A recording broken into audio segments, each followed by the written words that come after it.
Even more signs that there was less of a spring in the spring housing market as more homes in the GTA were being listed. Buyers haven't really taken the bait with lower average prices of homes. So for more on this, let's bring in Phil Soper, president and CEO of Royal LePage. Just wanted to talk about this. Phil, it's interesting. We often hear about that spring market as kind of that big opportunity for, people to get into the market, but it really was like a wet firecracker this spring.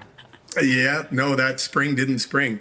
It did show up late in the second quarter, though, and different from last time we chatted about this. Toronto actually looked better than the other cities in the country covered in the composite. Yeah, and Phil, it's interesting looking at the costs of, let's say, a condominium that dropped pretty significantly, 5.6% year over year. Also in Toronto, the home prices fell about 5%. So, you also say that you've been seeing a lot of people browsing actively, but they're still kind of sitting on the sidelines. And that's probably due to all the economic uncertainty we're facing right now, right? Yeah, absolutely. Year over year, we did see prices down in Greater Toronto in both classes, detached homes and condominiums, although detached homes only by 1%, so virtually flat. But interestingly, in the last 6 weeks of the quarter, so mid-May to the end of June, we saw almost double-digit increases in the number of homes trading hands in Southern Ontario, and prices were actually up, whereas nationally, they from the previous quarter, from the first 3 months of the year. So I think what we're seeing is a delayed reaction to things like improved affordability. So the June employment numbers were very strong, and wages and salaries are growing faster than home prices. And of course, borrowing costs are coming down. So it's not all doom and gloom, particularly in Ontario. Yeah, we're going to get the new inflation numbers in about an hour's time from now. So we'll see that. And of course, then the Bank of Canada makes its next statement, of course, on the 30th of the month. But Tiff Macklem, Phil, as you know, has already indicated that likely this isn't the time to make any more cuts. Does that lead to that tire kicking phenomenon that you seem to be seeing, where people are coming in, looking around, but then maybe saying, I'm just not ready to sort of make the plunge yet because I want to wait and see where things go? Is that how you read the market right now? Yeah, the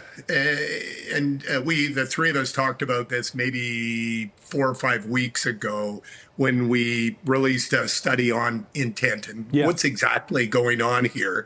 And the biggest thing, or people are wondering if home prices are going to decrease. Now, if you're in the market for a condo and year-over-year prices are down 5%, I can understand why people have been sitting on the sidelines. But there are more and more people who have gotten off the fence in recent weeks, called the last 2 months, because even condo prices eased upwards versus the first 3 months of the year. So we are starting to see some activity. I think people, for one thing, there's a bit of a numbness. I compare it to the final quarter of 2020 in the pandemic. We have no vaccines. We've really nothing to change, but people had said, I'm not going to lose my job. I can actually go out and know how to protect myself. I'll put a mask on.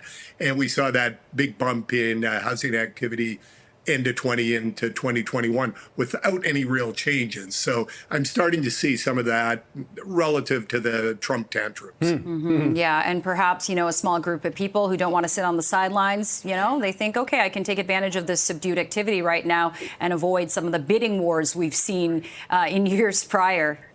You're so right there. And even investors, right? They play a big part in supplying our rental stock in our major cities right across the country, but particularly in our city. And they really got hurt by higher interest rates.